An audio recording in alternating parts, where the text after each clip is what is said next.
एक समय की बात है, गौतम बुद्ध एक शिक्षा प्रिय गुरु थे जो अपने शिष्यों को ज्ञान का मार्ग दिखाते थे। एक दिन एक युवक ने उनसे पूछा, गुरुदेव, अनुभव कैसे प्राप्त किया जा सकता है? गौतम बुद्ध ने उसे एक कहानी के माध्यम से उत्तर दिया। एक समय की बात है, एक युवक एक विद्वान गुरु के पास गया और उनसे ज्ञान की खोज में आया। विद्वान गुरु ने उसे एक कागज पर एक बिंदु दिखाकर कहा, यहाँ देखो, तुम्हें ज्ञान मिल जाएगा। युवक ने कागज पर बिंदु को देखा, लेकिन उसे कोई अर्थ नहीं समझ आया। फिर वह गुरु से कहने लगा, मुझे कोई ज्ञान नहीं मिला। गुरु ने उसे फिर से एक और कागज दिया जिस पर बहुत सारे बिंदु थे। उसने कहा, अब जाओ और इन बिंदुओं का मतलब समझो और ज्ञान प्राप्त करो। युवक ने बिंदुओं का अध्ययन किया और उनका अर्थ समझा। फिर वह गुरु के पास लौटा और कहा, अब मुझे सब समझ आ गया। गुरु ने उसे मुस्कुराते हुए कहा, इसी तरह ज्ञान का प्राप्त करने के लिए हमें अपने अनुभवों का सामग्री के रूप में उपयोग करना चाहिए। जब हम अपने अनुभवों को समझते हैं तब हमें सच्चा ज्ञान प्राप्त होता है। इस कहानी से हमें ये सीखने को मिलता है कि ज्ञान का प्राप्ति केवल पुस्तकों से नहीं, बल्कि अपने अनुभवों और प्रयासों से होता है। गौतम बुद्ध के उपदेश ने हमें ये सिखाया है कि हमें समय समय पर अपने अनुभवों का मूल्यांकन करना चाहिए और उनसे सीखना चाहिए।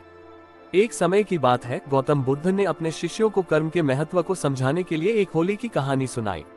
एक बार एक गांव में होली का त्योहार था। लोग बहुत उत्साहित थे और रंग बिरंगे रंगों के साथ खेल रहे थे। एक साधु जो गौतम बुद्ध के शिष्य थे, उनके साथ भी थे। सभी लोग होली का उत्सव मना रहे थे, लेकिन साधु ने अपने शिष्यों से कहा, हमें होली के बजाय अपने कर्मों का उत्सव मनाना चाहिए।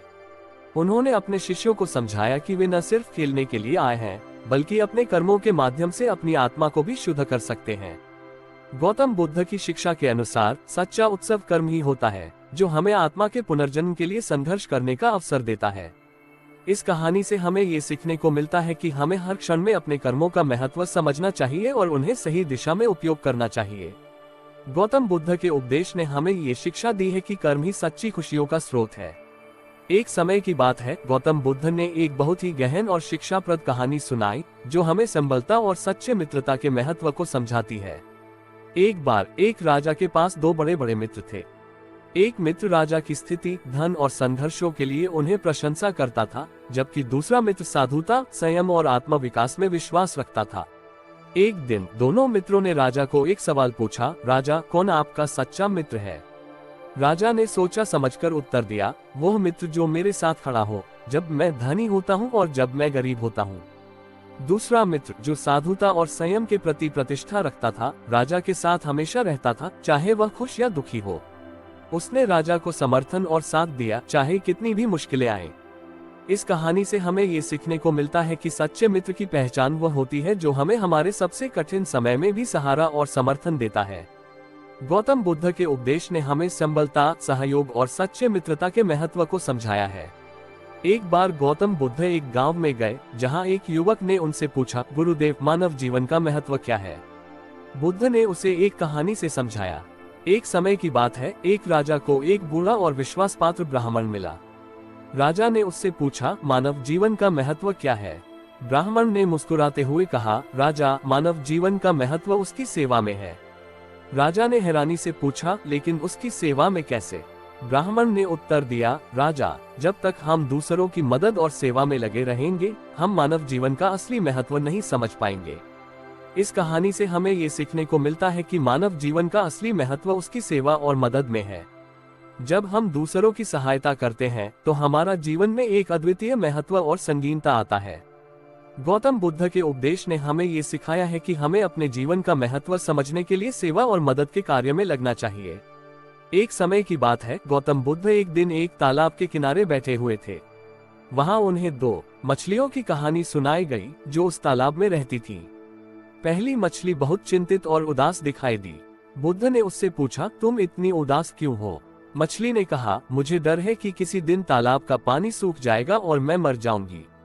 बुद्ध ने मुस्कुराते हुए कहा, तुम्हें डरने की कोई जरूरत नहीं है। तुम तालाब में रहती हो और ये तालाब कभी सूखने वाला नहीं है। दूसरी मछली बहुत ही खुश और संतुष्ट दिखाई दी। बुद्ध ने उससे पूछा, तुम इतनी खुश क्यों हो? मछली ने उत्साहित होकर कहा, मुझे ये पता है कि तालाब कभी सूखने वाला नहीं है और मैं इससे भरपूरता से जी सकती हूँ।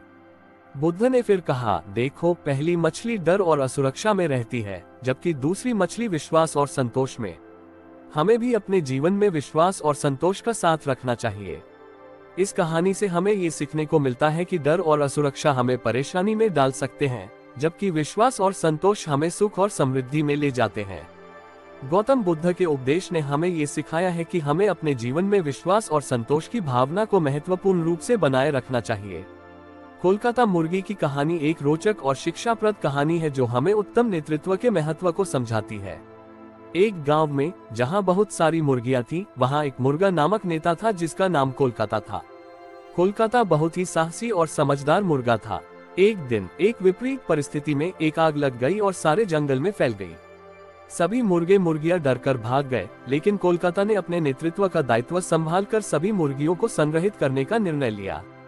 कोलकाता ने एक बड़े तालाब के किनारे सभी मुर्गियों को बुलाया और उन्हें सभी को एकत्रित करने के लिए प्रेरित किया। फिर उन्होंने सभी को जमकर तैयार करके तालाब की ओर ले जाया। वहां पर उन्होंने सभी को समय बिताने के लिए उनको एक साथ मिलकर खोजने का आदेश दिया। कोलकाता ने अपनी समझदारी और नेतृत्व के जरिए समस्या का सामना किया और उसे समाधान किया। इस कहानी से हमें ये सीखने को मिलता है कि एक अच्छा नेतृत्व कैसे एक समस्या को सामने करता है और उससे समाधान करने के लिए समर्थ होता है। हमें चाहिए कि हम भी कोलकाता जैसा होकर अपने समस्याओं का सामना करें और उन्हें समाधान करने के लिए उत्तम नेतृत्व प्रदर्शित करें। एक समय की बात है, एक गौतम बुद्ध की कहानी है जो हमें समय के महत्व की महत्वपूर्ण शिक्षा देती है। एक बार एक साधु ने एक छोटे से गांव में एक चिड़िया को एक दरवाजे के ऊपर उड़ते हुए देखा। वह चिड़िया दरवाजे के ऊपर बैठ गई और जमीन पर खड़ी हो गई। साधु ने यह अद्भुत दृश्य देखा और उसने चिड़िया से पूछा, यह क्या कर रही हो चिड़िया? चिड़िया ने कहा, मैं देख रही हूँ कि कौन सी तरह का समय सबसे अधिक महत्वपूर्ण है, दरवाजे के ऊपर या जमीन पर। साधु ने उत्तर दिया, चिड़िया, समय का महत्व और उसका सही उपयोग केवल हमारे आवागमन और साधना में होता है। ये किसी निश्चित स्थिति के अनुसार नहीं होता। इस कहानी से हमें ये सीखने को मिलता है कि समय की महत्वपूर्णता हमारे निर्धारित परिस्थितियों या स्थितियों पर नहीं निर्भर करती है, बल्कि हमारे उपयोग और अनुभव के अनुसार होती है। गौतम बुद्ध के उपदेश ने हमें समय की महत्वपूर्णता को समझाया है और यह भी बताया है कि हमें समय को कैसे सही तरीके से उपयोग करना चाहिए। एक समय की बात है, एक युवक ने गौतम बुद्ध से पूछा, गुरुदेव, हमें धन कैसे प्राप्त करना चाहिए? बुद्ध ने उसे एक कहानी से समझाया। एक बार एक व्यापारी था जो धन की प्राप्ति के लिए हमेशा बेहद प्रयत्नशील था। वह अपने धन को बढ़ाने के लिए हर रोज उन्हीं वस्त्रों को बार बार बेचता था। उसके पास बहुत सारा धन था, लेकिन उसका मन तृष्णा से भरा हुआ था। एक दिन उसने गौतम बुद्ध से मिलने का निश्चय किया। उसने अपनी धन की प्राप्ति के बारे में प्रश्न पूछा। बुद्ध ने मुस्कुराते हुए कहा, धन की प्राप्ति के लिए तुम्हें पहले स्वयं को समझना होगा। धन सिर्फ वस्तुओं का संग्रह नहीं है, बल्कि यह आत्मसमर्पण और दयालुता का परिणाम है। उसने उस व्यापारी को समझाया कि धन की प्राप्ति के लिए उसे संघर्ष करने की बजाय अपने कार्यों को ईमानदारी से करना चाहिए और धन का उपयोग उन्हें स्वयं के और दूसरों के लाभ के लिए करना चाहिए। उस दिन से वह व्यापारी अपने धन को समझने लगा और उसका उपयोग और वितरण सही ढंग से करने लगा। इससे उसका धन न केवल उसके लिए बल्कि समाज के लिए भी उपयोगी बना। इस कहानी से हमें ये सीखने को मिलता है कि धन की प्राप्ति के लिए हमें संघर्ष करने की बजाय समझदारी और सामर्थ्य के साथ काम करना चाहिए और इसे सही तरीके से उपयोग करना चाहिए। गौतम बुद्ध के उपदेश ने हमें धन की महत्वपूर्णता को समझाया है और यह भी बताया है कि उसका सही उपयोग कैसे किया जाए। एक गौतम बुद्ध की कहानी है जो हमें शरीर को मजबूत बनाने के लिए उपदेश देती है। गौतम बुद्ध एक बार अपने शिष्यों के साथ पर्वत में ध्यान कर रहे थे। एक शिष्य ने पूछा, गुरुदेव, कैसे हम अपने शरीर को मजबूत बना सकते हैं? बुद्ध ने उसे एक उपयोगी कहानी से समझाया। एक समय की बात है, एक योद्धा अपने शिक्षक से अपने शरीर को मजबूत बनाने के लिए पूछता है।